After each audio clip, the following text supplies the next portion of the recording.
વડોદરા શહેરના Raopura police station હદ વિસ્તારમાં આવેલ દાંડિયા બજાર સ્થિત નવદુર્ગા મંદિર પાસે ફાયરિંગની ચોંકાવનારી ઘટના સામે આવી છે।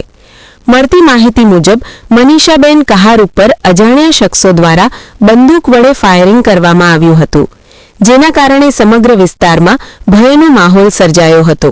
ઘટનાની જાણ થતાં જ રાવપુરા પોલીસ તાત્કાલિક ઘટના સ્થળે પહોંચી તપાસ હાથ ધરી હતી અને શંકાસ્પદ વ્યક્તિઓને પકડી પોલીસ સ્ટેશન ખાતે લાવવામાં આવ્યા હતા। ફરિયાદી મનીષાબેન કહારે પોલીસને આપેલી માહિતી મુજબ તેમના ઉપર કુલ 3 ગોળી ફાયર કરવામાં આવી હતી। સદનસીબે આ હુમલામાં કોઈ જાનહાનિ થઈ નથી। ફરિયાદીએ વધુમાં જણાવ્યું હતું કે ફાયરિંગ દરમિયાન જે ગોળીઓ ચલાવવામાં આવી હતી તેમાંથી 2 ખાલી ગોળીના કવર તેમણે પોલીસને સોંપ્યા છે। હાલ રાવપુરા પોલીસ સમગ્ર મામલે વધુ તપાસ કરી રહી છે અને હુમલાખોરોની ઓળખ તેમજ ઘટનાના કારણોને લઈ તપાસ ચાલુ છે। આ બનાવથી દાંડિયા બજાર વિસ્તારના વેપારીઓ અને સ્થાનિક લોકોમાં ભય અને ચિંતા જોવા મળી રહી છે। પોલીસ દ્વારા વિસ્તારમાં પેટ્રોલિંગ વધારવામાં આવ્યું હોવાનું પણ જાણવા મળે છે। रिपोर्टर अप्पू जोशी साथे भूमिका सिंधी वडोदरा। वहाँ पे दर्शन कर रहे थे भाई, पता नहीं उनको क्या हुआ अचानक से और फायरिंग कर दी थी। वहाँ पे मैं थी और 2-3 बच्चे थे। कौन द्वारा फायरिंग करवाया वो तो नहीं पता, वो कोई सरकारी जॉब करते, वहाँ से उनको गन मिली थी, वो ही फायरिंग उन्होंने की और तब वहाँ पे मैं थी और मैं बच गई। मेरे साथ दूसरे 3-4 बच्चे भी थे, लेकिन पुलिस वाले मुझे ऐसा बोल रहे कि ये सब मतलब प्रेस वालों को नहीं बताना है।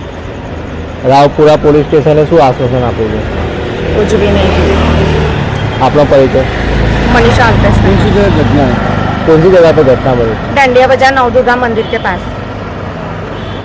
Raopura police station part B 54/2026 એ 13/3/2026 ના 1 વાગે જે ગુનો નોંધવામાં આવેલ છે, જેમાં મળેલ હકીકત મુજબ નરેન્દ્રસિંહ દોલતસિંહ રાજ, જેની ઉંમર વર્ષ 53 છે અને મૂળ જંબુસર ભરૂચનો વતની છે, જે અહીંયા કુબર ભવન બીજે માળ જીએસટી ઓફિસ ખાતે જીઆઈએસએફના સિક્યોરિટી ગાર્ડ તરીકે નોકરી કરે છે।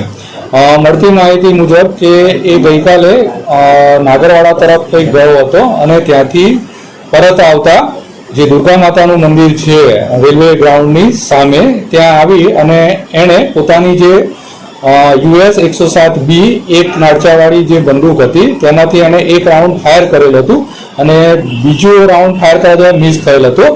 તો એ અમે 135(1) જીપી એક્ટના મુજબ અમે ગુનો નોંધી અને આગળની કાર્યવાહી હાથ ધરેલ છે। મળતી માહિતી જ્યારે એને પોલીસ સ્ટેશનમાં લાવવામાં આવેલો અને અમારો 112 જનરક્ષક ત્યાં ગઈ ત્યારે આ ફૂલ પીધેલી હાલતમાં એટલે કે નશો કરેલો હોય એવું જણાવ્યું। નશાની હાલતમાં આણે ફાયરિંગ કરેલું હતું। આટલી મોડી રાત્રે જવાનું શું કારણ? એ નોકરી તો કદાચ એ કુબેર ભવન ખાતે અહીં નોકરી છે અને ત્યાં જ એ રહેવાનું બી ત્યાં જ હોય છે, ત્યાં જ સુઈ જતો હોય છે। તો કદાચ એ નશો કરવા માટે મળતી માહિતી મુજબ નાગરવાડા તરફ ગયેલ હતો અને ત્યાંથી પરત આવતા નશાની હાલતમાં આણે ફાયરિંગ કરેલું હોય એવું જણાવે છે। ફાયરિંગમાં એક રાઉન્ડ થયું કે વધારે થયું? ફાયરિંગમાં એક રાઉન્ડ જ ફાયરિંગ થયું છે, કેમ કે એક રાઉન્ડ જે છે અમને સેલ મળેલ છે અને બાકીના જે 5 રાઉન્ડ છે એ એના પૂરા સલામત રીતે એના સેલ મળેલા છે। ગુનો કેટલો ગંભીર માનો છો? કારણ કે જો કોઈ વ્યક્તિ હોત તો કદાચ એને જાનને જોખમ પણ।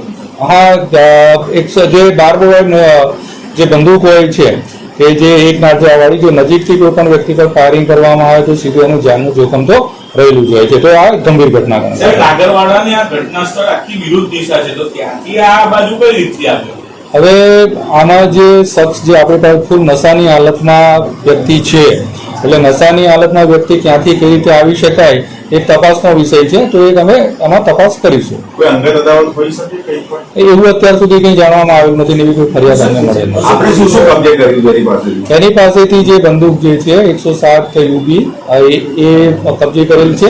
એક જે સેલ છે એ ખાલી પાર્ટી છે અને બીજા જે 5 કારતૂસ છે એ કબજે લેવામાં આવેલા છે। વિડિયો વાયરલ થયો છે જેમાં એક યુવક આ વ્યક્તિ પાસેથી રાઇફલ છીનવી રહ્યો છે। યુવકનું કોઈ સ્ટેટમેન્ટ લેવામાં આવ્યું છે? પોલીસ તપાસ હજુ એ તપાસનો વિષય છે, તપાસ કરી રહ્યા છે। લાયસન્સ રદ કરવા માટે હવે આ જે જીઆઈએસએફ નો જવાન છે, જેથી કરીને આની પાસે જે 2004ની ભરૂચથી મેળવેલ લાયસન્સ છે એની આ બંદૂક છે, તો લાયસન્સ કેન્સલ કરવા માટે અમે જે તે જિલ્લાને લખીશું. બીજું છે આ જીઆઈએસએફમાં નોકરી કરતો હોય છે કરે છે, જેથી કરીને એને એના જે શિક્ષાત્મક કાર્યવાહી થાય કે શિક્ષાત્મક કાર્યવાહી માટે અમે જીઆઈએસએફના યુનિટે રિપોર્ટ કરીશું. 2004 થી એની પાસે